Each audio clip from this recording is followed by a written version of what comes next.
Nous sommes de retour dans cette nouvelle édition du Minimag, la lettre de l'acheteur en partenariat avec placedelabourse.fr, et il est désormais temps de retrouver Bruno Giraud pour parler fruits secs et professionnalisation de la filière des négociants en fruits secs. Bonjour Bruno. Bonjour Jean-Louis. Bonjour, merci beaucoup. Antoine, pardon. Oui, c'est pas grave, je vous en prie. Bonjour Bruno, je rappelle que vous êtes CEO de Cap Industrie et président du syndicat national des fruits secs. Quelles sont les missions du syndicat national des fruits secs, Bruno? Alors écoutez, tout d'abord, je voudrais présenter un petit peu ce marché de fruits secs qui a deux piliers. Le pilier, ce qu'on appelle du fruit sec de bouche, mais également un pilier qui s'est énormément développé depuis une vingtaine d'années, qui est le pilier de l'ingrédient, où on adresse des produits à l'industrie agroalimentaire qui va, en les transformant, les intégrer à des produits finis qui sont destinés donc aux consommateurs. Le marché du fruit sec, c'est une évolution impressionnante puisque c'est un marché qui a doublé de volume en l'espace de 20 ans, en passant de 30 000 tonnes à peu près 60 000 tonnes sur le marché français, avec bien entendu une part importante de mouvements transfrontaliers à l'intérieur de la communauté européenne et à l'extérieur de la communauté. À la lumière de tout ça, on voit bien que d'abord une croissance d'intervenants, une croissance de volume, donc une présence accrue et donc une obligation de professionnaliser un petit peu nos travaux.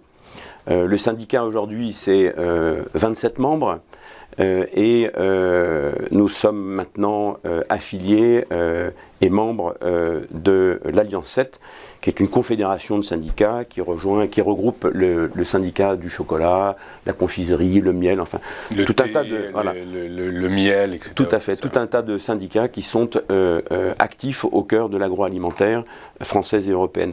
Donc les métiers du syndicat, bien entendu, syndicat professionnel, c'est d'informer nos membres, bien entendu, une veille réglementaire qui devient un travail quotidien, de plus en plus présent dans nos métiers et avec autour de nos savoir-faire. Bien entendu, la filière qualité est importante, donc nous avons un certain nombre de groupes de travaux autour de cette notion de la qualité. On dynamise également pour les membres du syndicat et de l'Alliance 7 les grands chantiers qui sont le RSE, Egalim, les problèmes de l'étiquetage et tout ce qui nous entoure, et également un pôle important qui est la communication et bien entendu la sécurité alimentaire et la réactivité en cas de crise. En cas de crise, alors dans ce que vous venez de dire, il y a quelque chose de très intéressant, c'est que en 20 ans, le métier a doublé, la filière a doublé, de 30 000 tonnes à 60 000 tonnes. Vous avez parlé d'un besoin nécessaire de professionnaliser la filière. Quels étaient les écueils que vous aviez identifiés, qui étaient identifiés par les professionnels du secteur? Alors c'était le problème du manque d'organisation. Et ce manque d'organisation, il est assez typique des marchés de gré à gré. Les grandes commodités comme le blé, le cacao, vous savez, sont des commodités qui sont cotées. Nous travaillons uniquement de gré à gré. C'est-à-dire c'est de professionnel à professionnel, il n'y a pas de broker, il n'y a pas d'intermédiaire. Lorsqu'un contrat est créé, c'est donc du physique, et ce physique, quoi qu'il arrive, il sera livré à un moment ou à un autre. On ne va pas travailler sur du papier que vous allez pouvoir annuler à un moment ou à un autre par une annulation de contrat sur un marché à terme. Donc à partir du moment où on travaille sur un marché de gré à gré, on doit répondre à un certain nombre de critères, on doit répondre aux règles, on doit répondre aux règles du commerce, on doit répondre aux règles fiscales, on doit répondre aux règles de sécurité alimentaire. Ça semble normal. Tout à fait, mais nous ne sommes pas organisés puisque nous sommes éclatés et tous les contrats, étant de gré à gré, peuvent revêtir des règles qui sont spécifiques à une entité juridique, à une autre entité juridique. Un syndicat professionnel nous a permis de réglementer un petit peu, c'est-à-dire de créer une charte qualitative, une charte de travail qui, en adhérant, nous engage à certaines responsabilités vis-à-vis de nos co-contractants, mais également vis-à-vis de nos consommateurs et de nos clients. Donc ça a permis d'assainir en fait finalement le paysage des intervenants, des professionnels de la filiale. Et aujourd'hui, nous sommes... Je rappelle quand même une chose, une matière première qui est traitée de façon gré à gré, qui n'a pas de marché à terme, il y a une raison pour ça. C'est que soit elle n'a pas le volume, soit elle n'a pas le nombre d'intervenants, soit elle n'a pas la fluidité du marché. Et là, quel était le cas? Sur tous les produits qui n'ont pas de marché à terme, vous avez soit les 3 piliers qui manquent, soit un des piliers qui manque. Si vous n'avez pas ces 3 piliers, vous ne pouvez pas avoir une matière première qui est traitée. Et aujourd'hui, sur un marché terme. Quand on a préparé cette interview, on m'avait dit que on parlait de c'est un micro-marché, le fruit sec. Pourquoi ? Parce qu'on se considère toujours comme un micro-marché, parce que quand on parle de 60 000 tonnes de produits sur la France, vous comprenez bien que le marché du blé, le marché du cacao, on parle de chiffres qui sont tout à fait plus conséquents. Donc on se sent toujours un petit peu le petit pousset.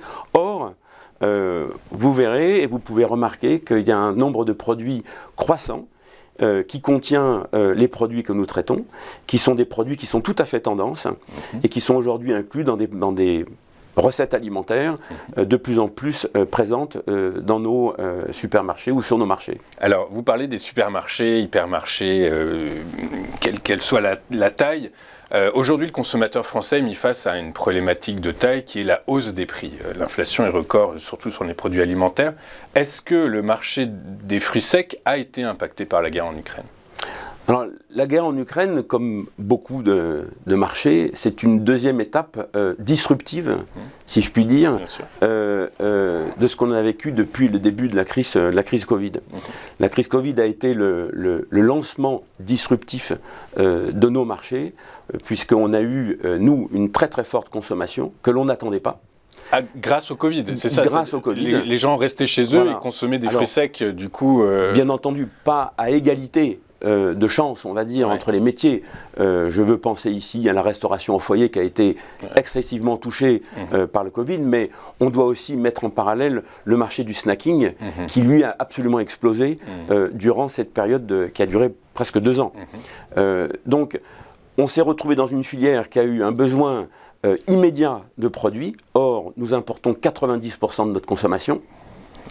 Et donc, lorsqu'on s'est retrouvé avec cette demande explosive, avec des problèmes de transport internationaux dont on a longuement parlé sur votre plateau, on n'a pas pu répondre à la demande. Donc, explosion des prix, avant même qu'on ait démarré cette période inflationniste au sein de la communauté européenne et même au niveau du monde.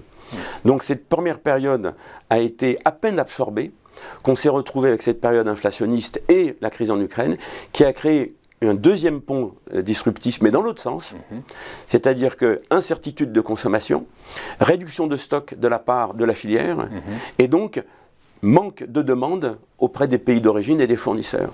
Donc une baisse des cours qui se retrouve aujourd'hui quelque chose d'un petit peu général au niveau de tous les produits que nous commercialisons. Ouais, vous parlez d'importation, je crois qu'aussi les taux, les prix du fret maritime sont littéralement effondrés, sont revenus à des niveaux un peu normaux.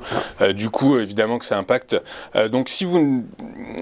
je dirais alors, vous dites que vous importez 90% de ce qui est vendu en France. Quelles sont les difficultés que vous rencontrez parfois avec certains pays producteurs ? Est-ce que, si ce n'est pas la guerre en Ukraine, c'est quoi ? Est-ce que le risque politique est un risque qui existe, face auquel vous devez travailler ? Alors le marché du fruit sec a cette magie d'être un marché mondial. Vous avez quasiment 90% des pays dans le monde qui produisent du fruit sec, quel qu'il soit. Donc on a une diversité d'approvisionnement qui est très importante. Évidemment, quand on parle de 90% des pays dans le monde, on va parler d'équilibre géopolitique différent. Ce que vous pouvez approvisionner auprès de la communauté européenne sera différent de ce que vous devez aller chercher au Pakistan ou en Turquie, ou des pays comme la Chine qui ont des systèmes de fonctionnement politique différents d'un pays à l'autre. Donc évidemment, chaque matière première que nous traitons va avoir une filière qui va s'adapter et qui devra s'adapter, qui devra considérer la géopolitique du pays d'approvisionnement. Je vous donne un exemple très simple. La Turquie, qui est le premier producteur mondial de la noisette, avec une production de 700 000 à 1 million de tonnes, représente 80% de la production mondiale. Vous comprenez bien que si on devait avoir une mainmise du gouvernement sur notre production régionale de ces noisettes, on aura un impact direct sur le prix qui peut être à la hausse ou à la baisse. Ce genre d'intervention aurait un petit peu plus de mal à exister dans des pays peut-être un petit peu plus démocratique, et démocratique. Ouais, très clairement, il faut dire les mots tels qu'ils sont. Mais donc du coup, ça veut dire que le gouvernement turc imposerait un prix en fait à ses producteurs que vous seriez obligé de respecter en fait. Alors si on reste sur cet exemple de la Turquie, c'est tout à fait vrai. Aujourd'hui, le président Erdogan donne un prix minimum aux planteurs sur la noisette, puisqu'il y a des élections qui auront lieu en Turquie à la fin mai. Et donc nous sommes pénalisés. Aujourd'hui, vous avez un prix mondial qui n'est absolument pas... Qui est plus cher du coup. Tout à fait. Qui est absolument manipulé par rapport à ce que ça devrait être si on considérait les équilibres habituels, c'est-à-dire l'offre et la demande. Et sont des fruits secs, du coup, ça se stocke, j'imagine. Est-ce qu'en prévision d'échéances électorales comme celle en Turquie, en prévision, la France ne pourrait pas stocker, ou le syndicat, la filière ne pourrait pas stocker et faire face à cette hausse de prix prévisible d'une certaine façon? Vous avez partiellement raison. Les fruits secs sont, comme les légumes secs, des produits semi-périssables. Donc ils ont une durée de vie et de conservation qui est tout à fait raisonnable par rapport aux fruits frais et légumes frais. Mais par contre, c'est absolument nécessaire de pouvoir mettre ces produits sur le marché à horizon de 12-18 mois. Ouais, c'est ça. Donc les 2 ans dont vous parlez, a priori, sont explosés. Une dernière question, juste avant de vous laisser.